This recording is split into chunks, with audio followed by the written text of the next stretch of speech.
Hello, Havenites.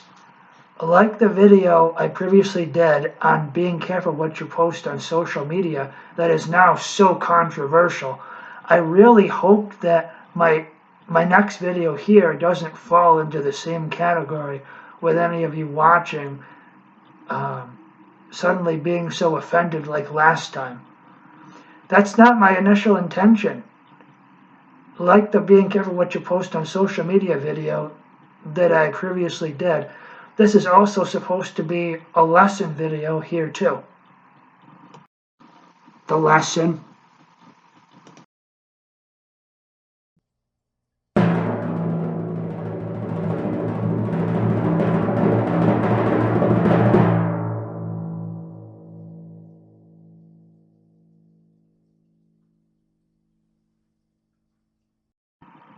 Don't be selfish. Viewer discretion is advised. Please do not take offense to anything I have previously said or any event that was previously voiced about from any part of the video.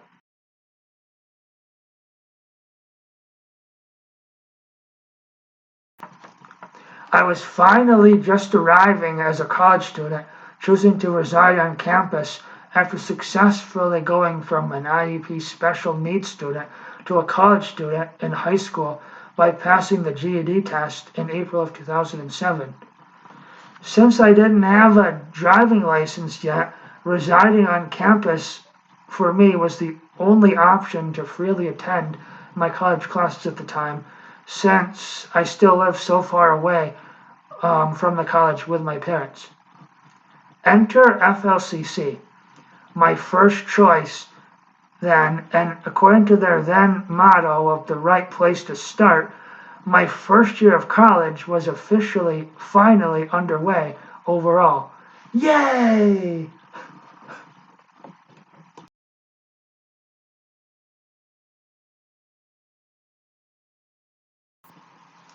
At the time, there was a brand new residential housing center for students like me to reside into in order to easily get back and forth to their classes. This was called College Suites, and it would be here where I would be residing as a guinea pig while enrolled at FLCC at the time for my classes related to the eventual completion of my very first college degree later on with some other guinea pigs also enrolled at FLCC as well.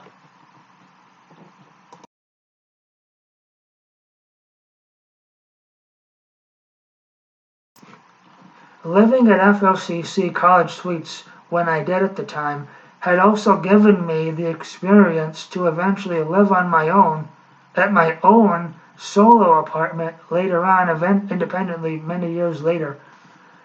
Thank you, FLCC, for giving me this unique honor. Thanks.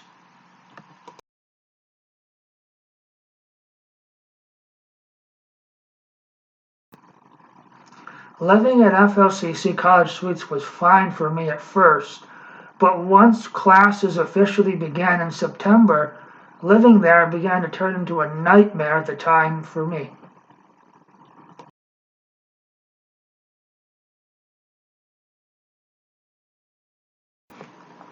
My suite mates in the room at the time, named Ben and Kevin, were into their second and final years of attending a FLCC ahead of me, and were farther along than I was as an incoming freshman at the time. And at the same time, Ben and Kevin were also rude to me whenever I was in the room. How rude, you ask? Well, they practically drove me out of the room to the school library at the main school building whenever I was in the room with their constant loud music and extremely loud voices when I was trying to get my own work done for my own classes.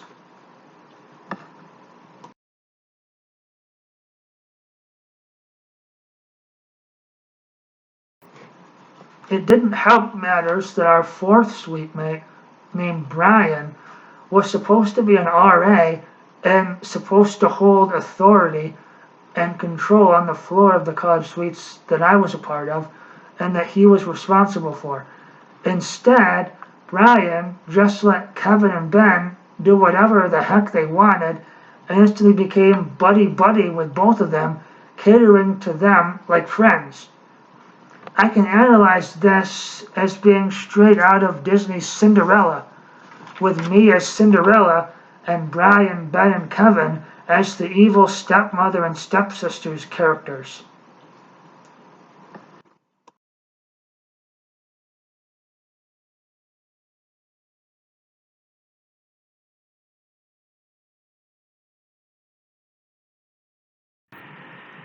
I recall in October of 2007 how I was getting ready to travel to Canada for a college field trip related to my major.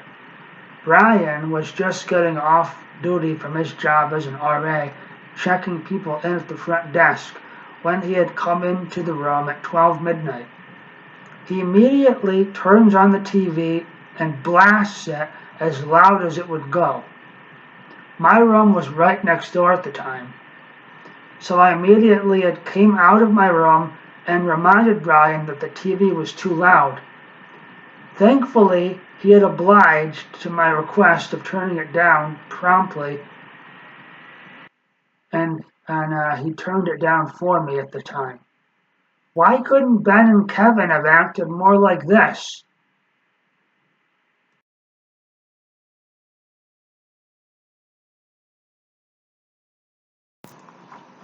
If Kevin and Ben had wanted to blast their music or their TVs really loud, why didn't they just choose to listen via their own headphones or earbuds stuck into their own damn ears and ruin their own fucking ears instead of mine too? That's what I choose to do to maintain quiet when I am in the vicinity of others as a way of not bothering them. So it's only prudent that Kevin and Ben could have learned from my example.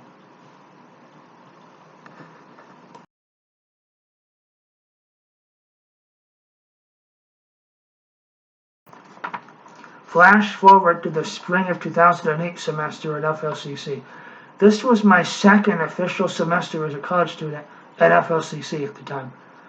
Brian, my RA, was unfortunately evicted from his position as an RA and his place of residence as a roommate to us at FLCC in College Suites.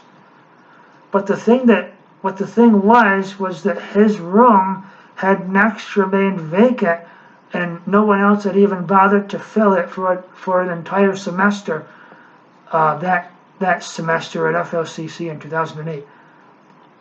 We were supposed to get someone new, but with my new RA at the time being a female, she thought that it was awkward to be sharing the room with just three guys. This had left three students currently sharing a 4-bedroom apartment suite at College Suites, and that should never have happened.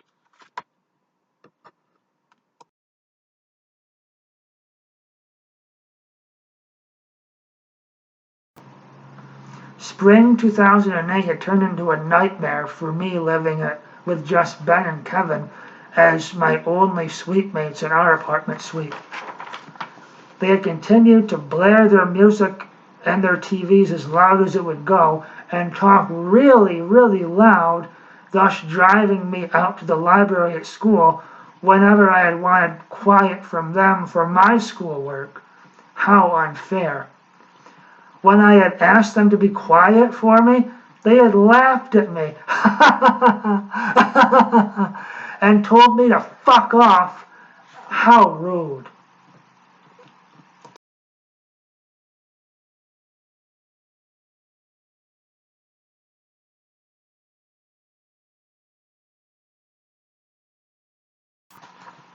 Worst of all, there was nothing that management at College Suites at the time could do for me, since they couldn't intervene on my behalf and talk to my roommates at the time, Ben and Kevin, and threaten them, like they did with Brian, with an eviction from College Suites for being so rude to me. This would be how I would feel many years later when I had eventually moved into my very first solo apartment after college, years later with the management assigned there regards to the issues bothering me at the time there at my current apartment complex on issues that were bothering me.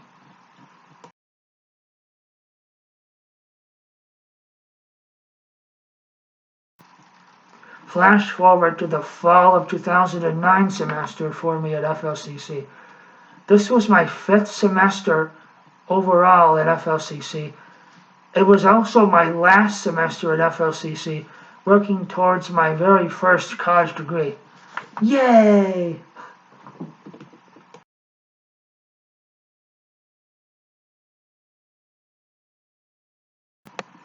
I was assigned 3 new suite mates at the time named Dylan, Keith, and Kyle, who had seemed okay at first but quickly turned sour as the new semester would eventually begin.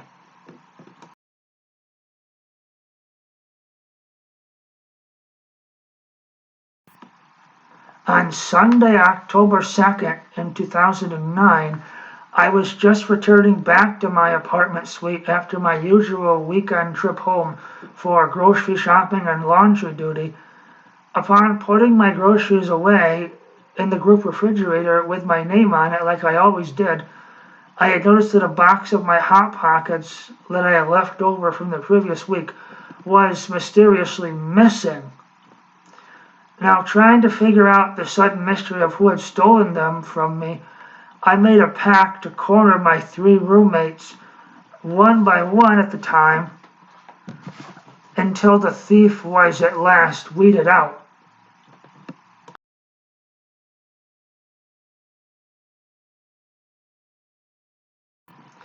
After striking out once, I would get a final chance later that evening as my final 2 suite mates had returned.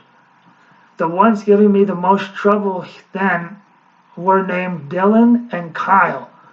Looking back now, I really hate those 2 sarcastic, snobbish, fucking cocksuckers even more now than my fall of 2007, spring of 2008 first roommates from FLCC, from my first 2 semesters at FLCC, based on how I was treated that night on October 2nd, 2009, 16 years ago, from Dylan and Kyle.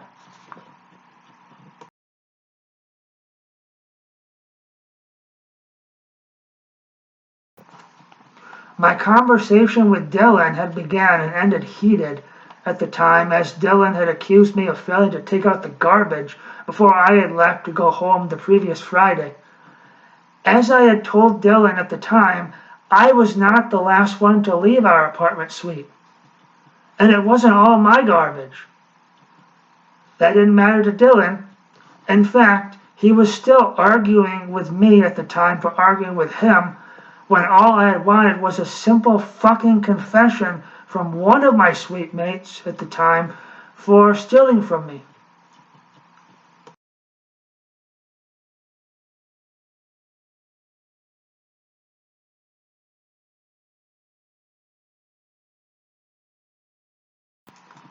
As I had told Dylan and my 3rd suite mate at the time named Keith, Kyle hadn't come back from his trip home yet at the time. If any of my suite mates had wanted something from the refrigerator of mine, then all they had to do was just ask me first. If I wasn't around, then kindly write me a sticky note and stick it to my door, where I would soon read it and understand without blowing a gasket. And that way, when I returned back to the room the following Sunday, I wouldn't have been so paranoid as I was at the time then, with wondering about my meals for the next week. That was simple enough, right? Nope. Not to my suite mates, who had viciously ganged up on me at the time for arguing with them and not taking out the trash from the previous week. Again, I was only trying to get to the bottom of who had exactly cheap-shotted me by stealing from me without asking while I was away. I did not need or want any further arguments at the time from them, specifically about garbage that wasn't even mine to begin with.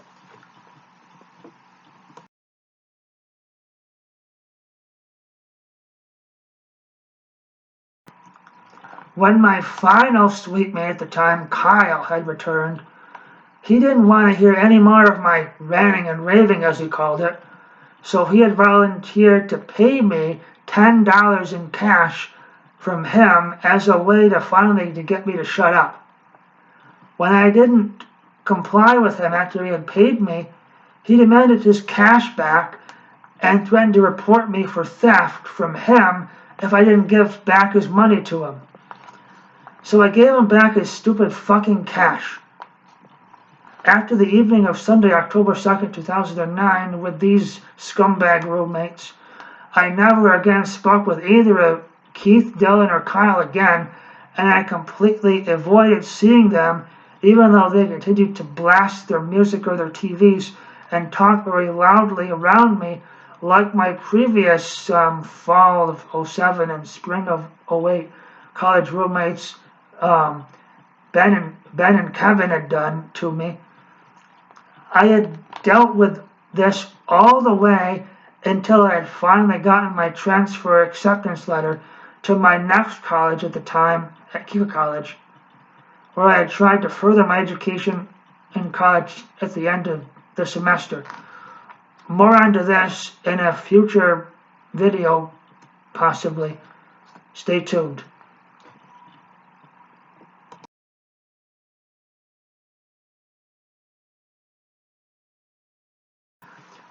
One lesson that I had learned by avoiding my fall of 2009 suite mates for the remainder of my fall of 2009 semester at FLCC was self-sufficiency for me and only me, something I also learned from my harsh interactions with my fall of 2007 and spring of 2008 suite mates named Ben and Kevin at the time, as well as learning to disassociate my garbage from my suite mates, since they had wanted to be complete dicks to me at the time.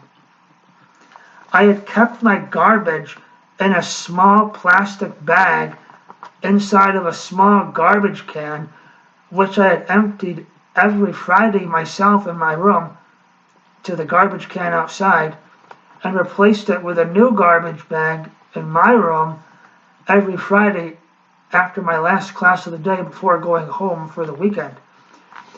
Now, this is a routine that I still currently do every Friday today at my own apartment now after college.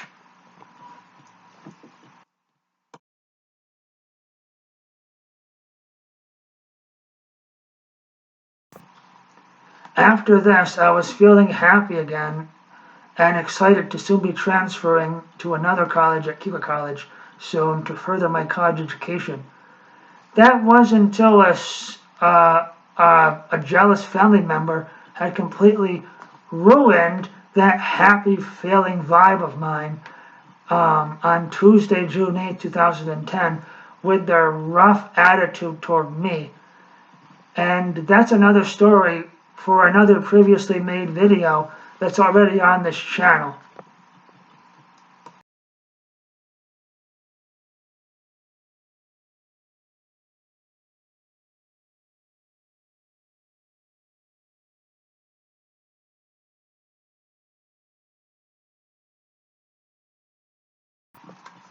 A few years after I had finally graduated from college with my second of 2 college degrees in 2014, I had finally achieved having my own apartment in summer of 2019, which I currently pay for in a rent charge each month.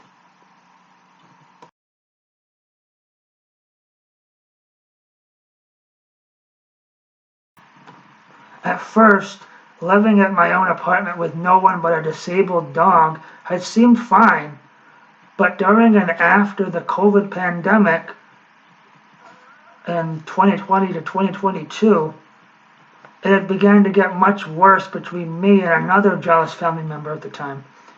More onto this in a possible future video later on. Stay tuned.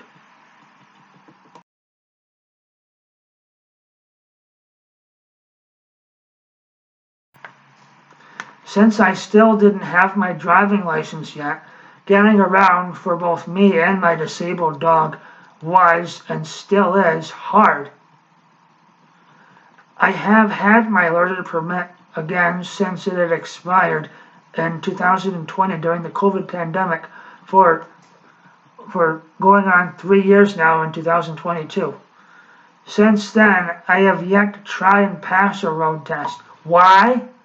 Because my selfish fucking family and selfish fucking neighbors at my current apartment complex, nor any other selfish dumb fuck around my hometown of Penn currently will refuse to take me out driving so I can be ready and try and pass myself. How fucking selfish can they all be? Learn to share or go back to kindergarten, people. Jeez. Morons.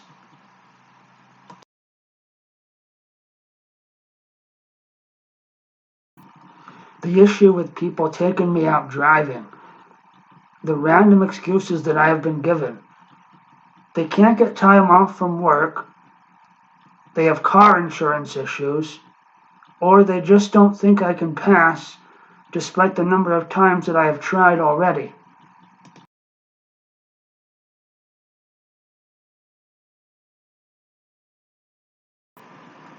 Since I'm not currently driving right now, another selfish issue that I'm currently facing with people around me is someone to drive me around whenever I need to get somewhere, particularly for my disabled dog named Emma, to, for example, random vet appointments that I may schedule for her.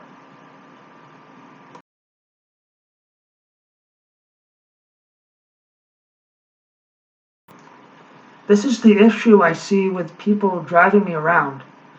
I feel that the people that I ask are mostly just too busy with their own crazy fucked up lives and businesses to care. And this falls into the line of this video being about not being so selfish.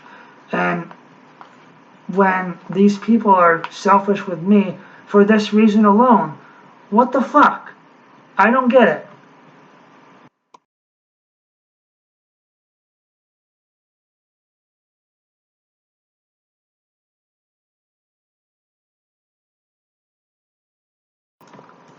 In February of 2025, I had wanted to take my disabled senior dog named Emma to my local vet in my hometown, which, again, by car is 5 minutes away. So I didn't have to walk and take like forever. I did that once and I regretted it. It's a suicide mission for me if I choose to walk to my area vet on foot, when I can do it by asking someone and get there a lot quicker, which I'm estimating about 5 minutes away from my current apartment by car. I had ultimately played Ring Around the Rosie with a few of my neighbors at my apartment complex, anxiously looking for that one person to finally say yes when one of my jealous family members at the time wasn't able to bring me and my dog over to the vet then. This was so fucking annoying. Ugh!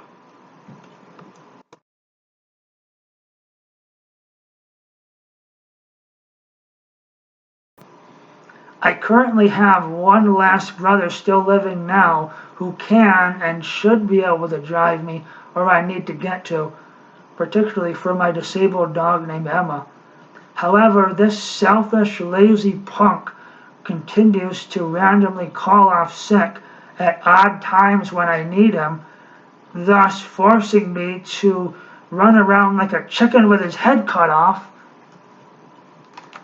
frantically searching for a random somebody who cares enough to give me a lift where I need or want to go for my disabled dog named Emma around my apartment complex to my chosen destinations.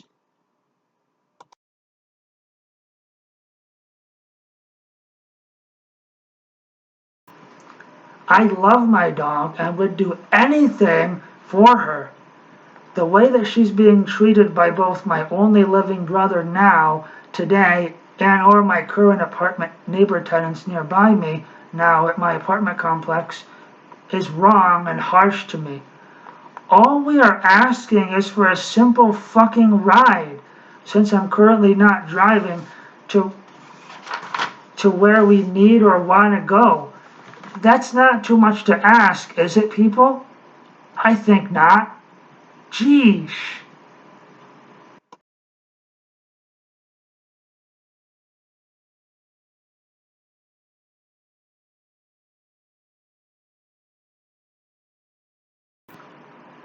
As a bonus story here of someone else being selfish with me for this video, I do recall this more recent example from last summer at my current camp job.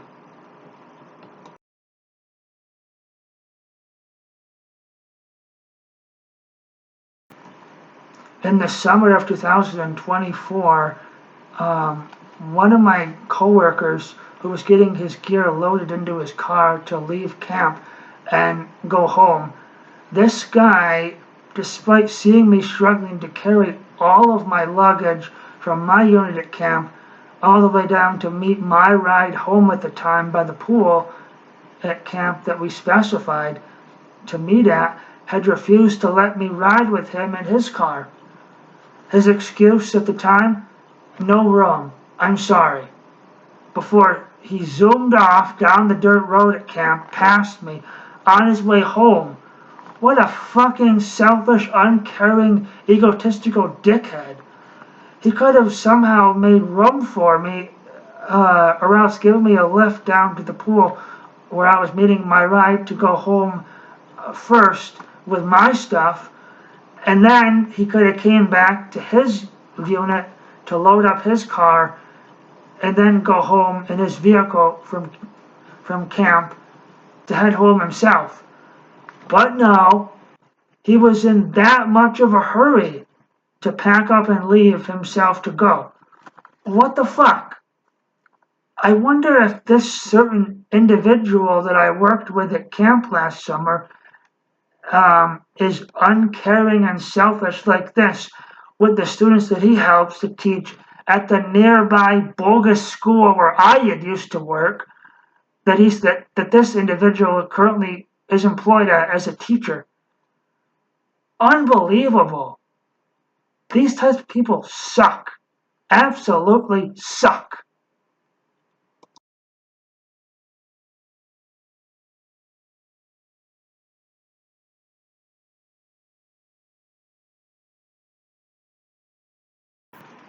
In closing, I just want to say that being selfish is not going to ever get you people anywhere.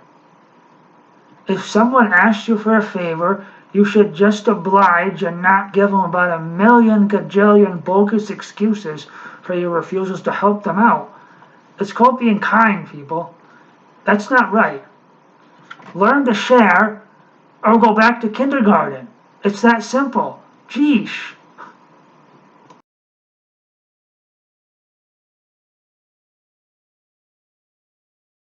As one of my favorite songs from one of my favorite Netflix movies from the prom states, love thy neighbor, trumps them all. Yeah.